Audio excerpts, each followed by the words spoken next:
Alright, so on this episode, we're going to go ahead and get this truck running again. I've probably mentioned it in the past. It did quit running. Didn't give us much notice.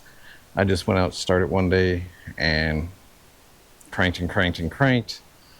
Started smelling fuel like it was flooding.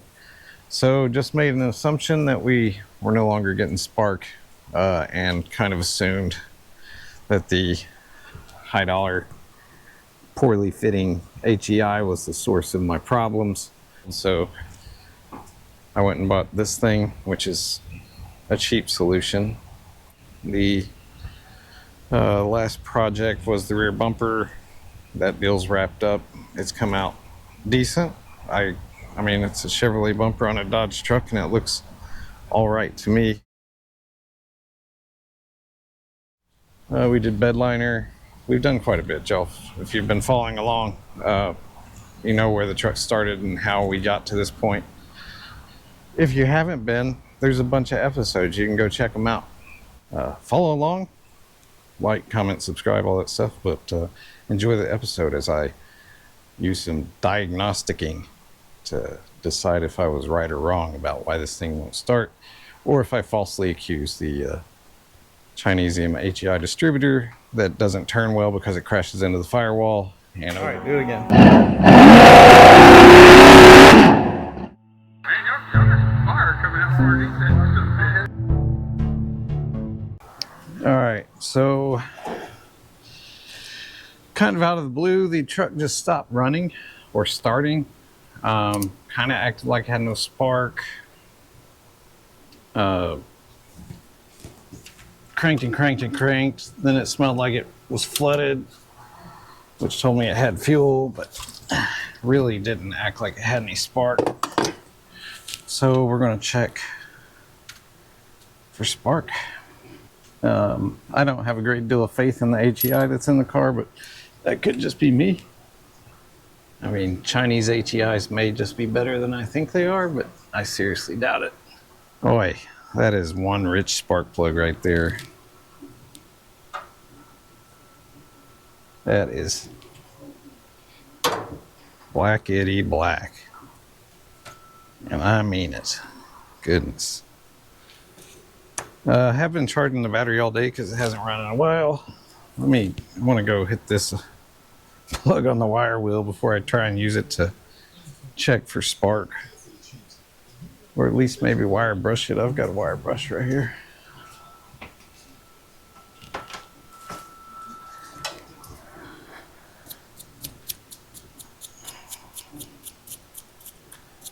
Goodness.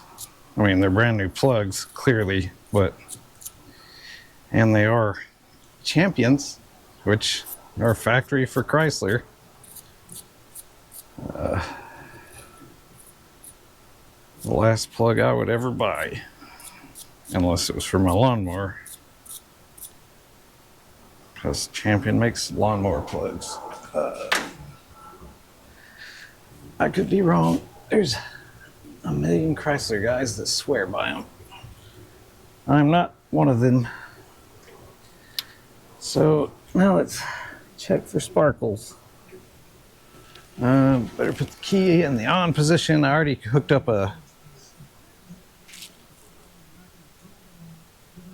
jumpalizer switch to the starter, so I can just do it outside and watch for spark at the same time.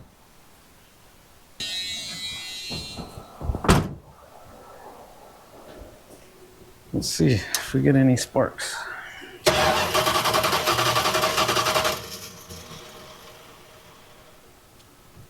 don't know if y'all are able to see it, but I certainly can. Okay. Question of whether it has spark or not is answered.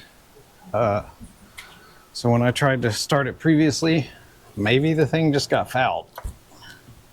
Or, I mean, got flooded, but seems like a decent little spark.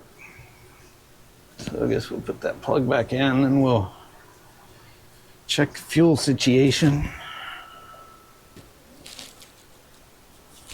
Let's see what the old cool thing about welding this core support back together is I can actually put weight on it now and it doesn't try and break in half. Okay, somewhere in here is an accelerator pump.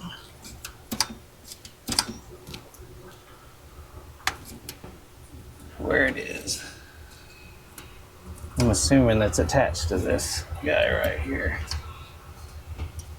Okay. Let me look down in there, see if I see any fuels. Squirting, let me get a flashlight.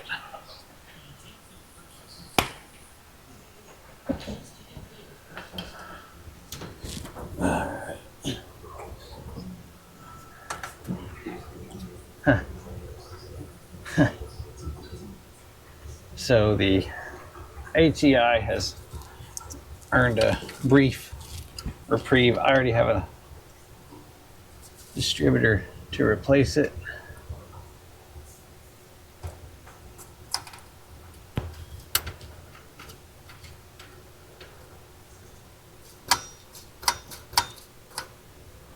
Definitely not squirting anything. Assuming I have this. That's the accelerator pump. No squirts whatsoever.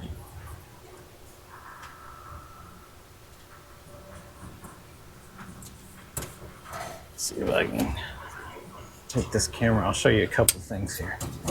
All right. This HEI, if you look right there, it is quite literally touching the intake manifold.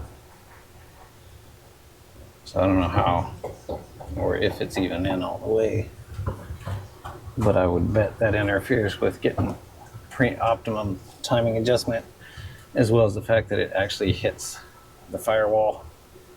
Then you have this big piece sticking off that will hit these hoses when it tries to turn there. All kinds of interference problems with that. Right here. Yeah. And then if we plop this guy open, I don't know if you'll be able to see it, but if we hold the choke open and hit the accelerator pump,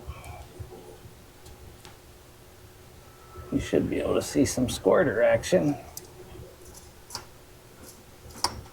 but no squirter action. That's kind of expected because it's been parked a while. So probably give it a squirt of carburetor cleaner or gas if I have gas. Maybe I've got gas. There we go. Good enough. All right. Carburetor cleaner or gasoline. Do I have gasoline? I am not sure. I do have carb cleaner. Is it of the flammable variety? Because I guess they make some of this not flammable anymore. Contains acetone. I guarantee you it's flammable. Okay, let's see. See what we got here.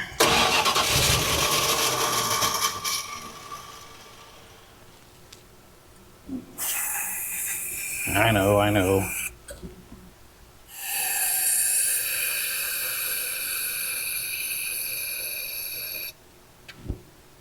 That's a lot. That's a lot.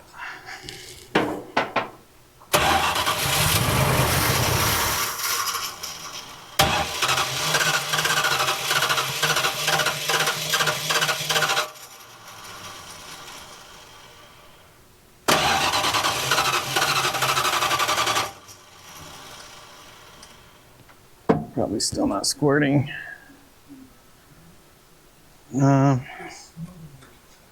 Man, I wonder if I've got gas. Where the vent's at on this creature. I think it's a 1-barrel Holly or 2-barrel Holly? Yeah, 2-barrel Holly. The 1-barrel's on the old slant 6.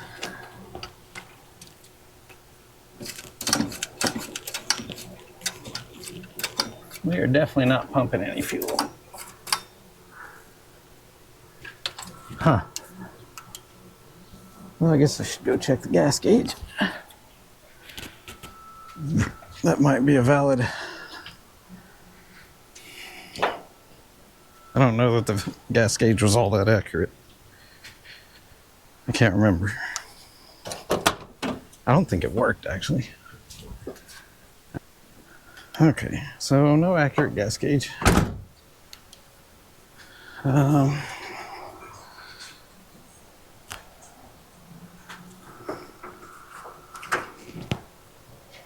me see if I can get some fuel. I bet this is a vent right here. Maybe I can shoot some fuel up there.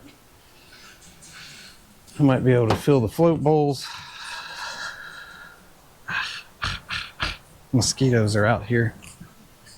Hey, right here, come on.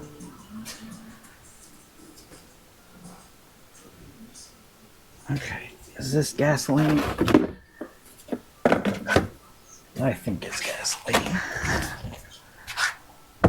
The type of gasoline is pretty unclear. It's either gas, yeah. Yep, smells like gasoline. Yeah, for sure, it's gas.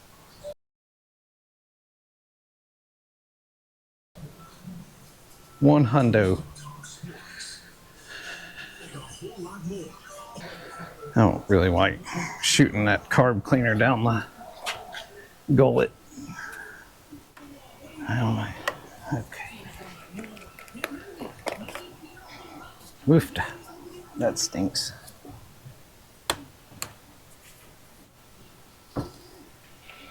Okay. Squirtalize some fuel somewhere instead of carb cleaner. So I need to poke a hole in here because the thing needs a vent pretty bad. Let me try and do that. Hey fella, come on. Maybe we can get it cranked long enough to get it pumping fuel, or it could be out, I guess.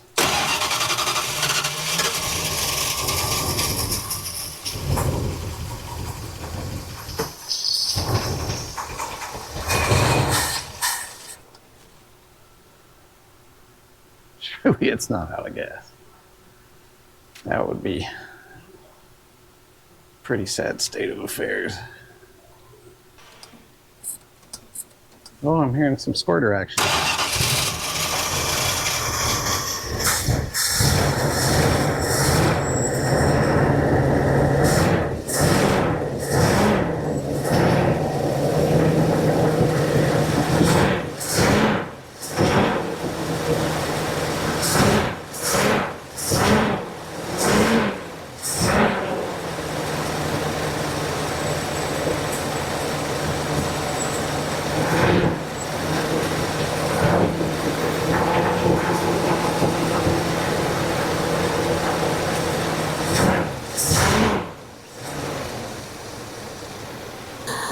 Better go check oil pressure, I suppose.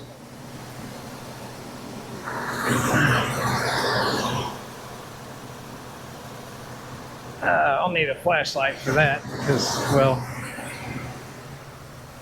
there's no lights.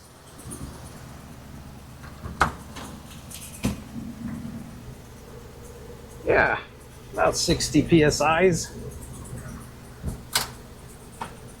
Headlights are working.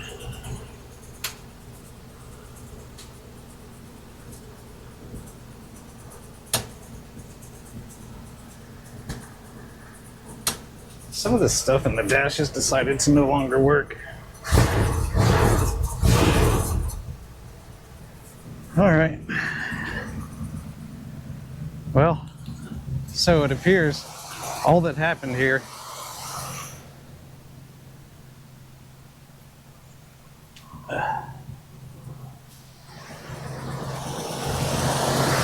was that the float bowls went empty.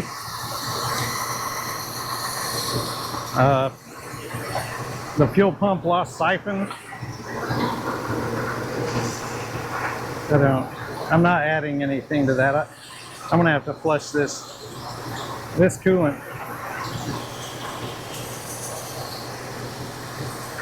This coolant is a train wreck.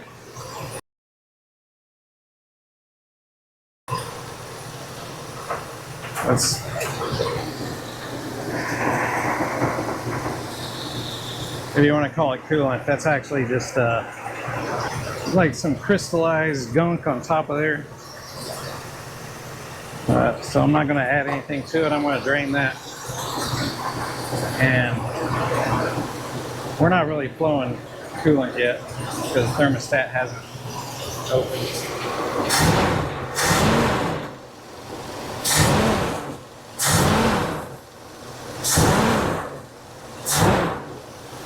Gotta love flex fans. Noisiest cooling solution on the planet.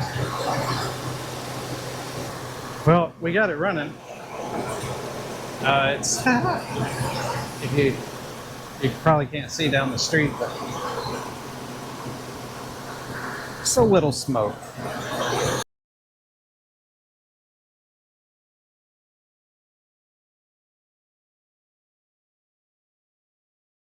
Let's go look.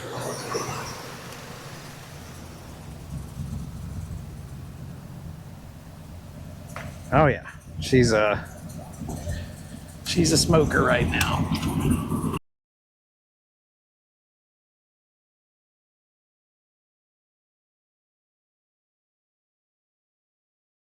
I still can't really drive it until I resolve this issue with the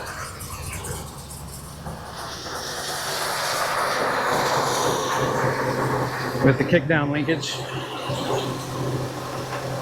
That's it doesn't hook up to this carburetor. It really is designed to hook up to a 4-barrel. I am probably just going to 4-barrel swap this, get it over with.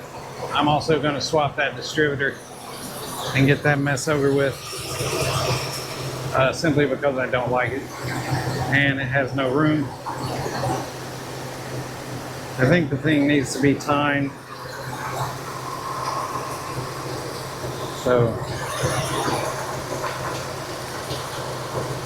seeing smoke from underneath, probably just all the stuff that is burning off from goodness. I'm gonna have to go on the other side and see what that is. Probably left it parked too long. I don't know that I've driven it since I resolved the issue with the leaks it had. I used to have a leak. I used to have a leak where the oil fitting went into the block.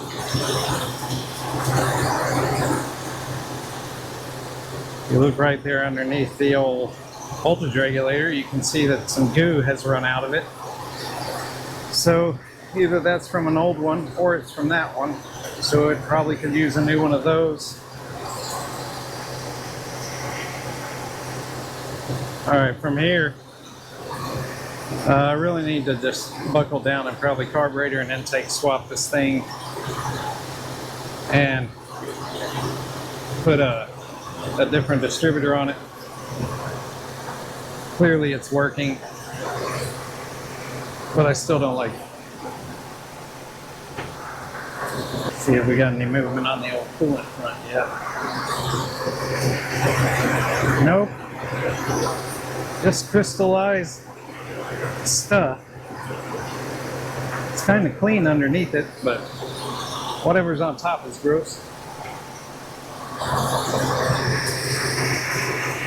Alright, well, we're running again. That's the important part. I really thought I was going to spend more time on this because I really believed it had no spark, because it smelled very fuel heavy last time I tried to start this thing. Clearly it's not. All right. Well, I'll figure out where to pick up.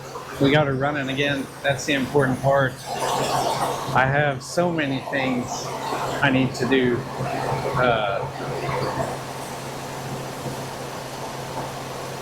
It's kind of hard to pick a next step. So the old battery came back to life.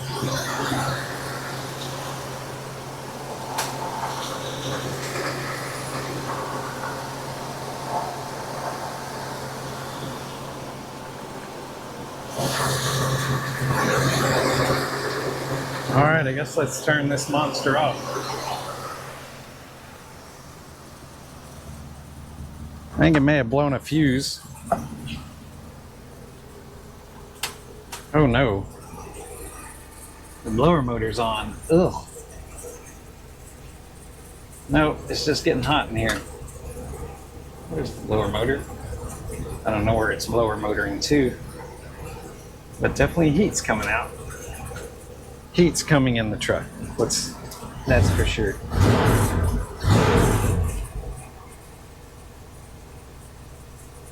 I do want to come get the camera and show y'all the oil pressure on this old creature. Headlights are way brighter than they used to be.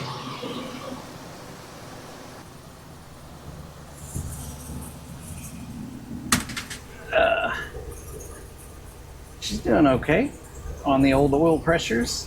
Alternator's putting out somewhere around 13. And oil pressure's around 75 psi. Coolant temp's getting there. It does seem to have a miss. Like I don't know if you can see the camera shaking in rhythm here, but it does seem to have a miss. It's very warm in here. Probably because there's a hole straight to the exhaust right there.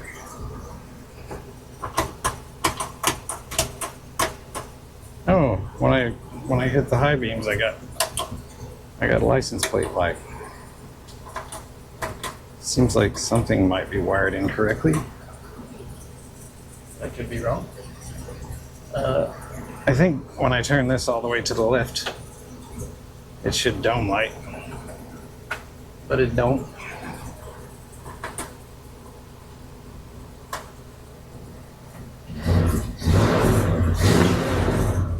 Oh, hear the power back there.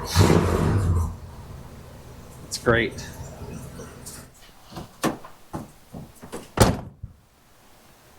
If you could smell it, you would say, man, that thing is running rich. And I would say, you're right. It definitely is running rich. So, I don't know that I'm going to spend a lot of time tuning on this carburetor. I think before I swap the intake and carburetor on this, I will have to get the duster running because it's got a broken fuel line, or it's got a rubber fuel line that decided to start spraying everywhere, a steel braided fuel line. But that way I could pull the truck into the garage to do the intake swap.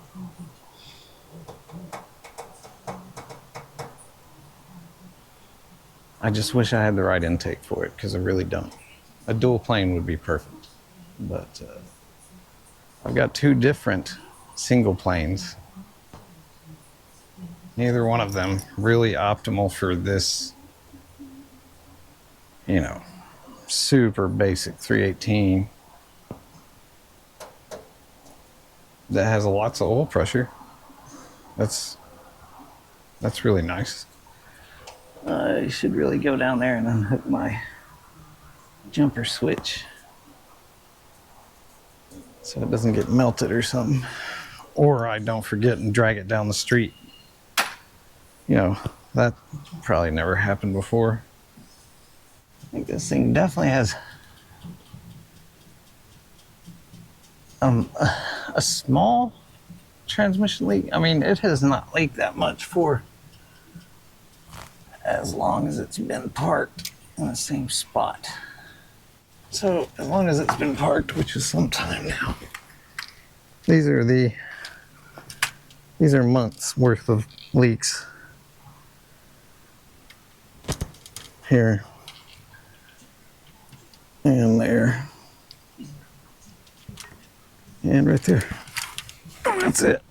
Which, you know, for what it is, it's not that bad. I'm gonna have to think on it as far as what I'm doing next. But important thing, it is running. Maybe the duster's next, because that way I can get it running.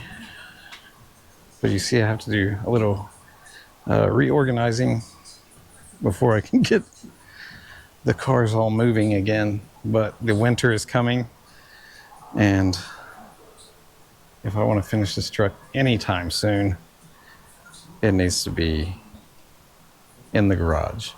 So, yeah, I'll pick up wherever I decide to go next. In preparation for winter and the weather getting worse, going to be getting each of the cars running. 3 projects.